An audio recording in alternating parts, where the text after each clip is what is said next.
USA তে আরো একটা বড় কথা যে নার্সিং হচ্ছে one of the highest paying job, কিন্তু ট্রাভেলে গেলে অ্যাটলিস্ট $50 পার আওয়ার পাবে। এখান থেকে হেলিকপ্টার ছাড়ে এবং ওই হেলিকপ্টারগুলোতে করে কিন্তু মেডিকেল স্টাফরা ট্রাভেল করে। অ্যাটলিস্ট পার আওয়ার $80 or $90 বা $100ও হয়। Everyone, welcome back to my channel and welcome to another new blog.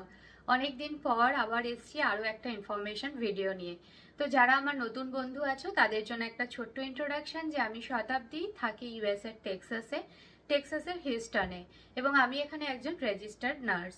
তো আমি প্রায় হতে গেল 1 বছর অলমোস্ট এখানে জব করছি। তো আমি কিভাবে এখানে জব পেলাম, কিভাবে লাইসেন্স পেলাম, কি কি এক্সাম দিলাম এবং এক্সামের প্রিপারেশন থেকে শুরু করে সমস্ত কিছু ডিটেলস আমার এই চ্যানেলেই আছে। যারা নতুন বন্ধু আছো অবশ্যই আমার চ্যানেলটা ভিজিট করো। আশা করি তোমাদের ইনফরমেশনগুলো ভালো লাগবে।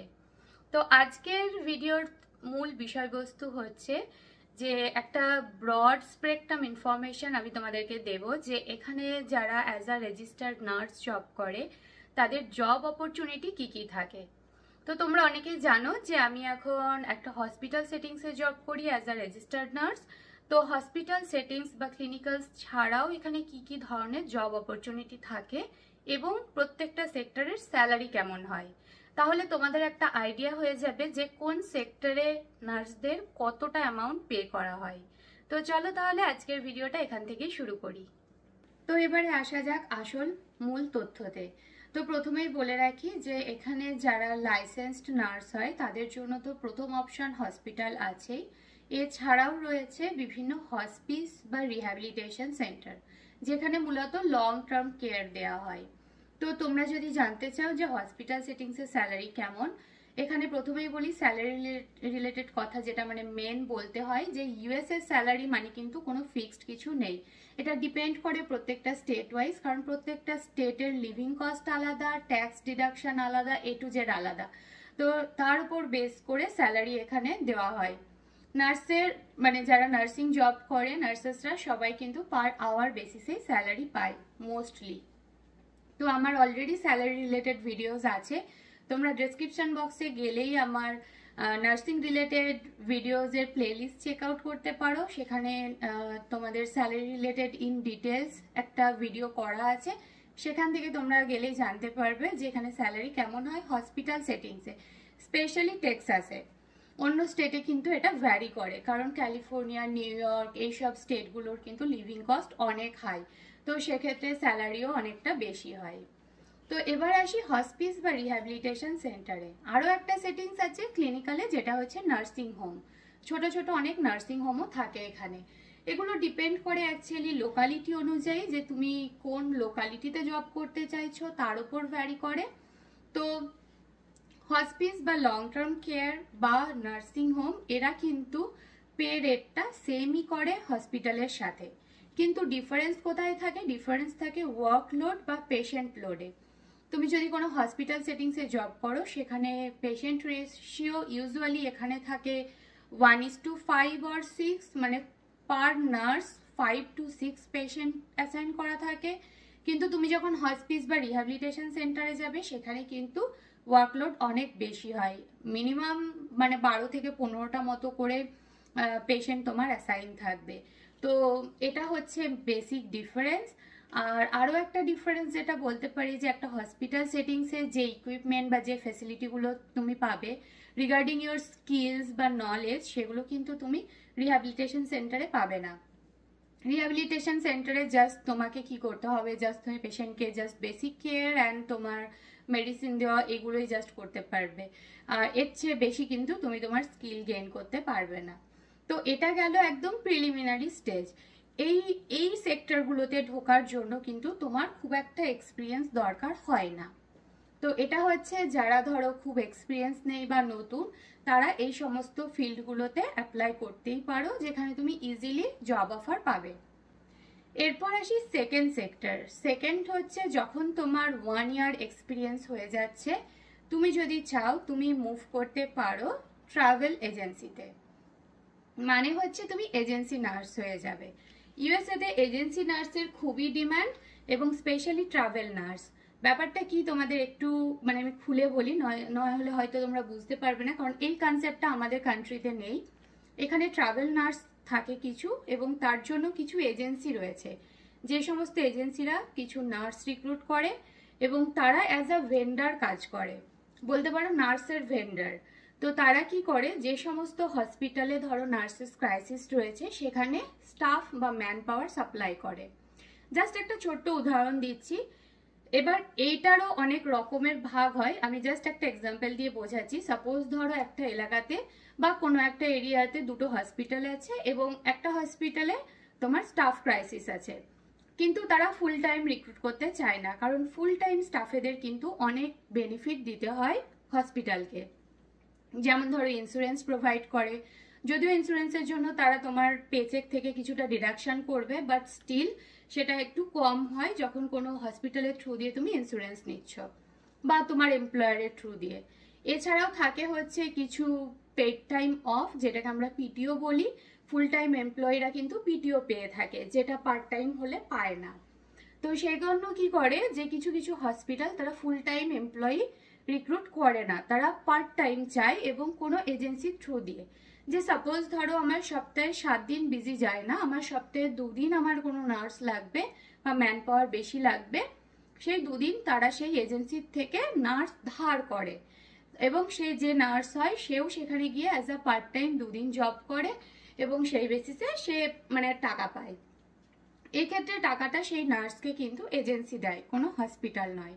এবং হ্যাঁ, যে সমস্ত নার্সরা ট্রাভেল নার্স হিসেবে কাজ করে তাদের কিন্তু কোনো ফিক্সড হসপিটাল বা ফেসিলিটি থাকে না, তাদেরকে ট্রাভেল করতে হয় অ্যাজ পার ডিমান্ড। মানে আজ যদি এই হসপিটালে ডিমান্ড থাকে, আজ এখানে আসলাম, কাল অন্য একটা হসপিটালে ডিমান্ড, কাল ওখানে গেলাম, পরশু আরো একটা হসপিটাল ডিমান্ড, পরশু সেখানে গেলাম। তো এটা হচ্ছে ট্রাভেল নার্সের মেন জব ডেসক্রিপশন।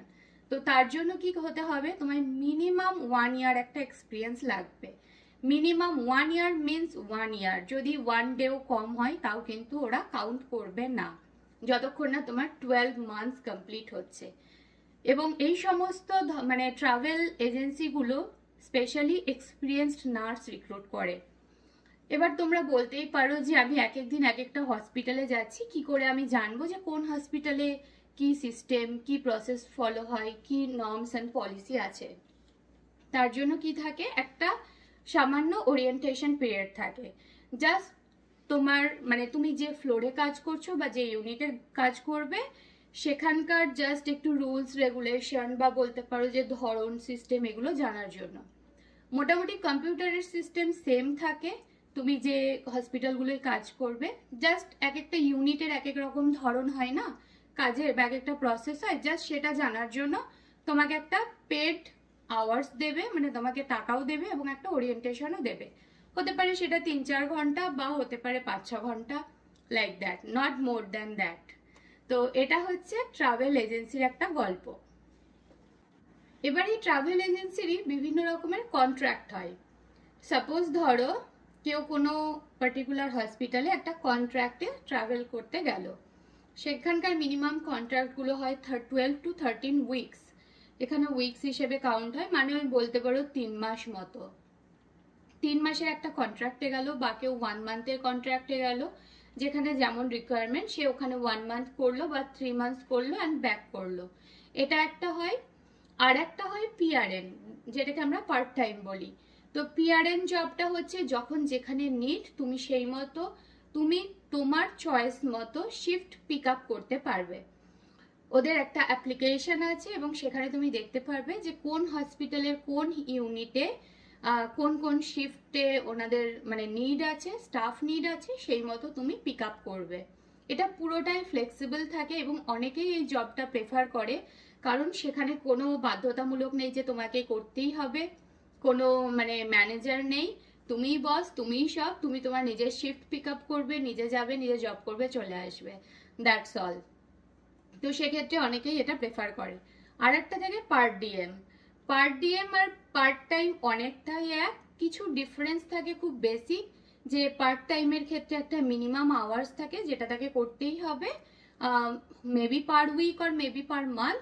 আর পার্ট ডিএম এর ক্ষেত্রে সেটা আরো কম থাকে, কিছু কিছু পার ডিমে থাকে, যেমন মান্থলি তোমাকে বা এক মাসে হয়তো 2টো শিফট পিক আপ করতে হবে, অ্যাটলিস্ট 2টো।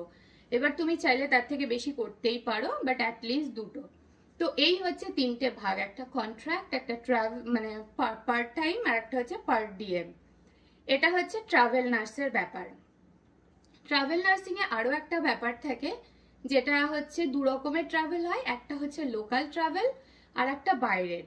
তো লোকাল ট্রাভেল মানে ধরো যেমন আমি হিউস্টনে আছি, আমি চাইলে আমি যদি লোকাল ট্রাভেলে যাই, আমি হিউস্টনের যে কোনো হসপিটালে কিন্তু মানে আমি যেতে পারবো। এবার সাপোজ ধরো আমি চাইছি না আমি হিউস্টনে করব না, আমি ডালাসে করব বা অস্টিনে করব, যেহেতু আমার টেক্সাসের লাইসেন্স আছে, আমি টেক্সাসের মধ্যেই যে কোনো সিটিতে কিন্তু জব করতে পারি। তো সেটা হয়ে যাচ্ছে তোমার একটু রিমোট ট্রাভেল, যেহেতু আমি বাইরে যাচ্ছি। তো সেক্ষেত্রে বেশিরভাগই যারা করে যে ওই 13 উইকস বা 14 উইকস এরকম যে লং টার্ম যে কন্ট্রাক্টগুলো হয়, সেই কন্ট্রাক্টে সাইন করে তারা যায় এবং ওই পিরিয়ডটা মানে করে ক্রস করে আসে। এবার বলি যে ট্রাভেল নার্সদের স্যালারি কেমন হয়। তো স্যালারির কম্প্যারিজনটা আমি এভাবে করতে পারি, সাপোজ যদি ধরো কেউ যদি হসপিটালে ফ্লোরে বা কোনো ক্লিনিক্যালে জব করে পার আওয়ার যদি $35 পায়, সে কিন্তু ট্রাভেলে গেলে অ্যাটলিস্ট $50 পার আওয়ার পাবে।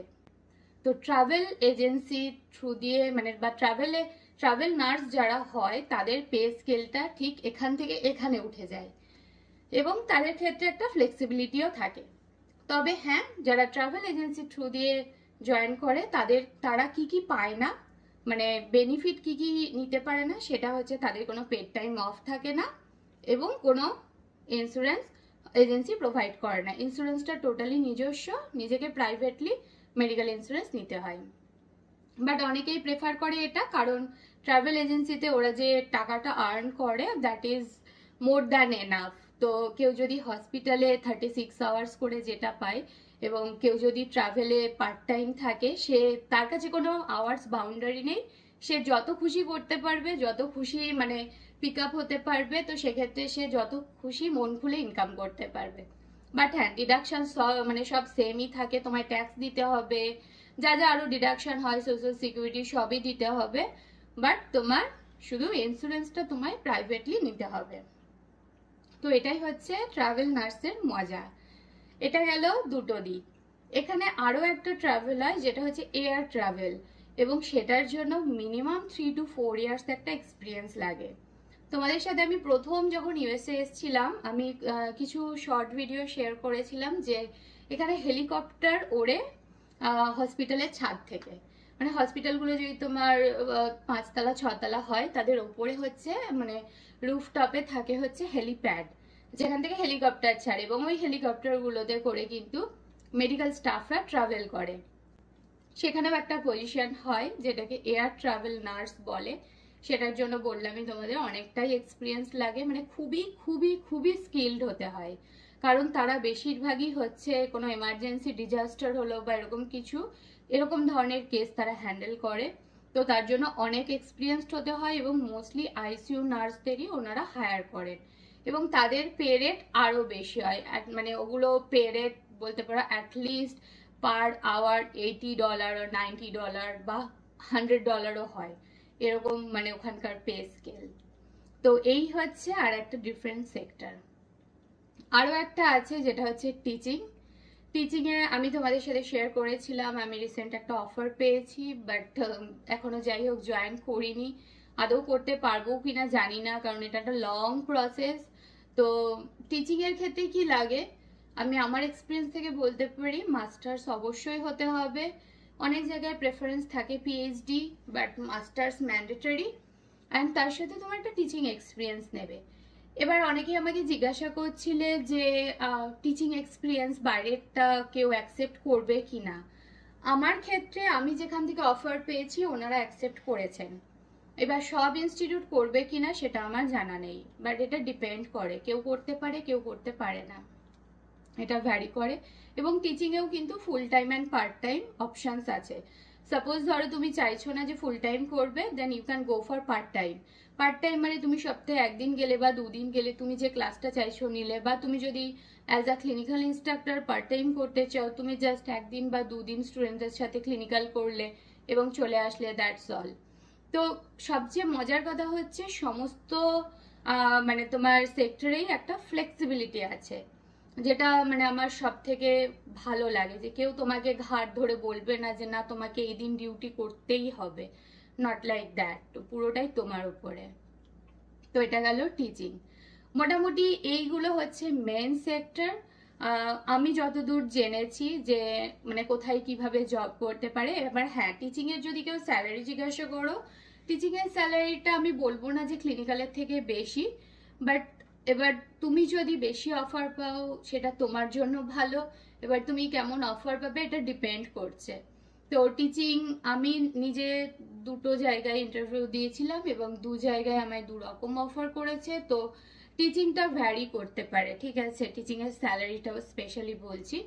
বাট এরকম কিছু নেই যে ক্লিনিক্যাল ইনস্ট্রাক্টর হলে কম দেবে, বাট তুমি যদি লেকচার ক্লাস নাও বেশি দেবে, এরকম কোনো ব্যাপার নেই। এখানে টিচিং ফ্যাকাল্টির পজিশন একটাই হয়, তুমি যদি ফুল টাইম জয়েন করো you would be a professor, and I think part টাইমেও তাই। এবার সবাই এখানে কিন্তু প্রফেসর বলে, মানে আমাদের যেমন ভাগ আছে clinical instructor, assistant professor, associate, এখানে আমি দেখেছি ওরকম ব্যাপারটা নেই।